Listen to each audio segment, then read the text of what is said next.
Welcome back to the channel. Let's make a fabric doll today. I know we love makeovers for those dollar store dolls. I love to do them, but we gotta do lots of different dolls and maybe even some more squishy makeovers at some point.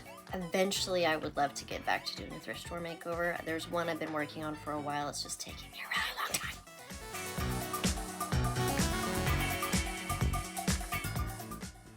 Are we ready? Let's get into it. Oh, yeah, they broke something. To start off, we always have to go through the ritual of getting all the animals out of the workspace. We're going to start off with the doll pre-made already, so if you want to see how the dolls are made, you'll have to go to an earlier video. Catra. So yes, this whole doll is put together. I put on the nose before we started. The eyes are going on first for this video. The head did end up a little bit smaller than the last head, I should mention, because I didn't make the widow's peak piece go all the way down to like the eyebrow level. So if I want the head to be bigger, I'm gonna have to do it that way again. But this, I kind of like the shape of this.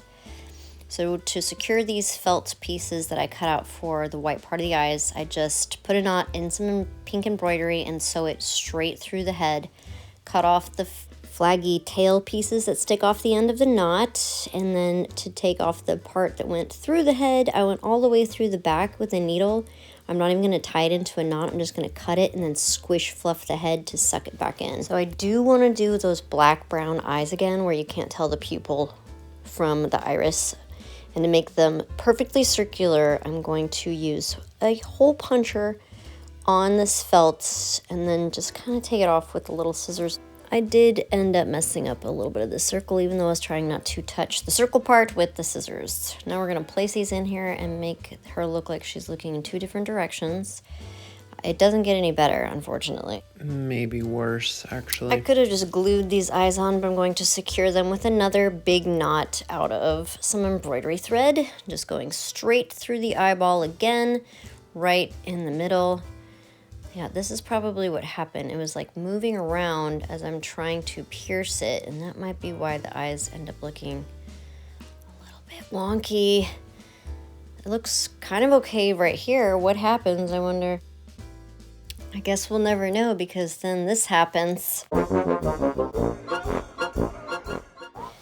did try to make a smiling face out of this felt with teeth. Yes, it's a little bit horrifying.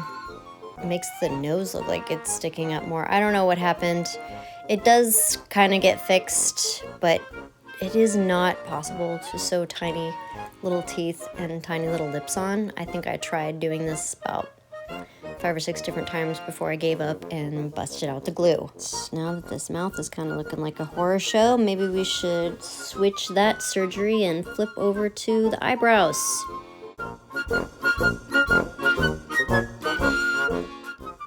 Aren't those shapely and alluring?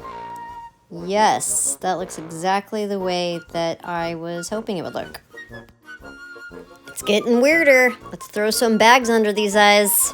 I mean, they're not supposed to look like bags. I was trying to make it look like her cheeks were squishing up her eyes, but it doesn't come through at all. Now we're gonna make her eyes pull back closer to each of her ears by adding eyelashes out of some embroidery thread. Instead of sewing them on, we're gonna make them 3D by sticking out, and it kind of just pulled the eyes back away from each other. I liked the effect, but this poor doll is just going through it. Maybe if I just did a couple like that instead of trying to make it fluffier. Well, you tell me how it looks in the end. The comforting thing about these kind of fabric dolls, though, is you can kind of squish the face and make it look a little bit better after you've completely destroyed it. I'm going to add some eye shinies and see if that can save this doll. Hopefully. Let's get the long piece and the sparkle piece in there, and then we can move on to the hair and see if we can save her.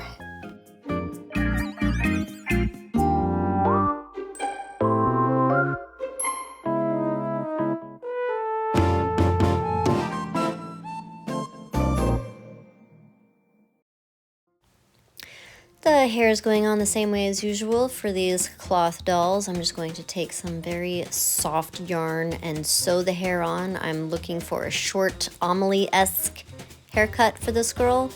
This yarn was actually very loose and not very wound up, so it was kind of like just rolled felting material. It did get everywhere, but I think it made a huge difference with her face in the long run. I'm just cutting all the loops out right now and clearing off the area. What do we think? Does she look better? Now we get to move on to the clothing design.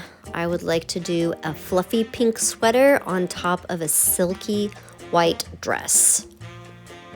Step 1, make sure you make a pattern before you ever touch the fabric you're going to use. Use precise measurements with a ruler so that everything comes out perfectly even. And then remember to pin all of your stuff so that you don't have any moving pieces.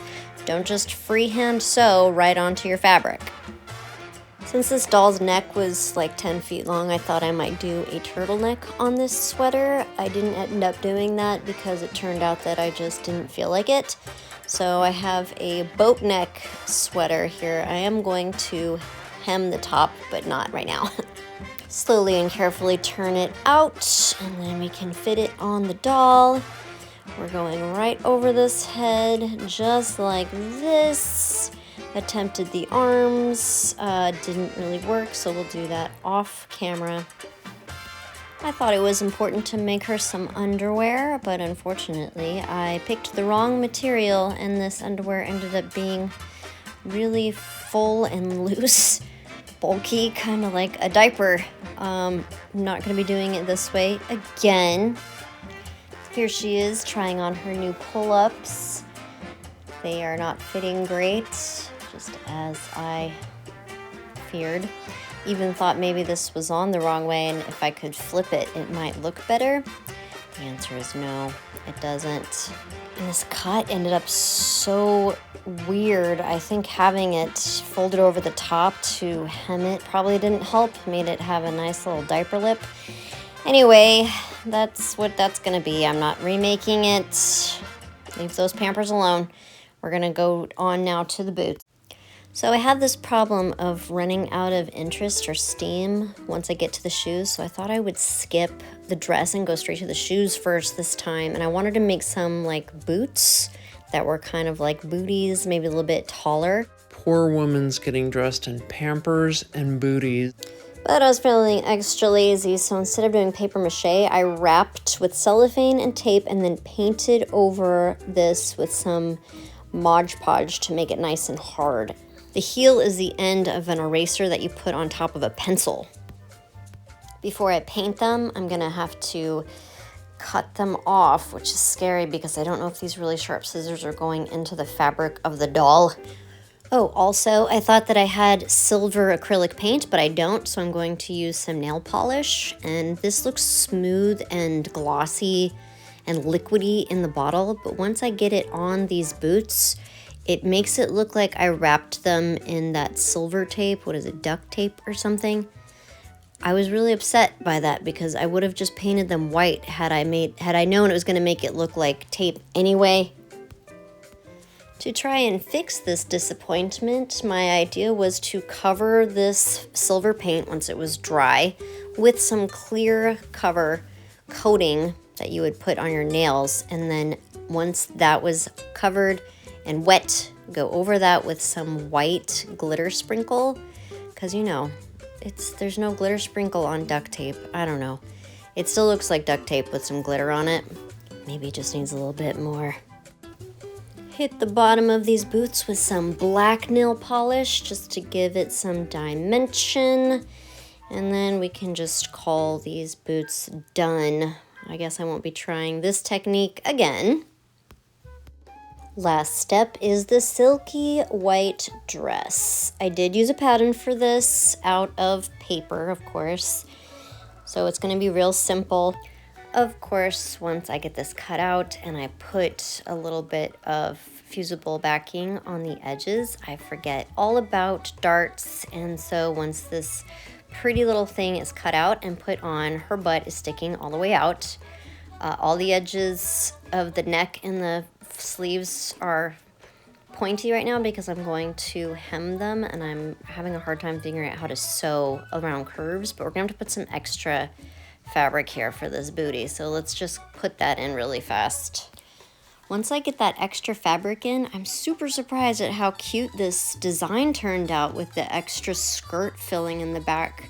I really liked the way this came out with this in here, except for I definitely needed to make the back part longer.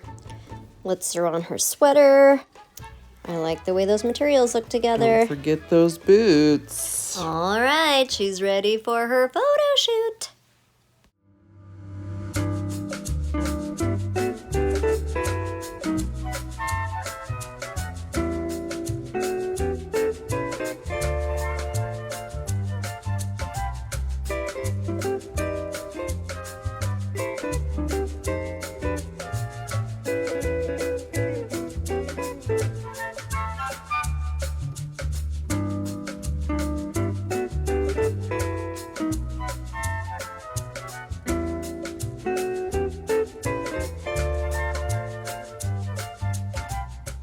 There's the back of that dress. Still needed to add a little length there, or at least hem it.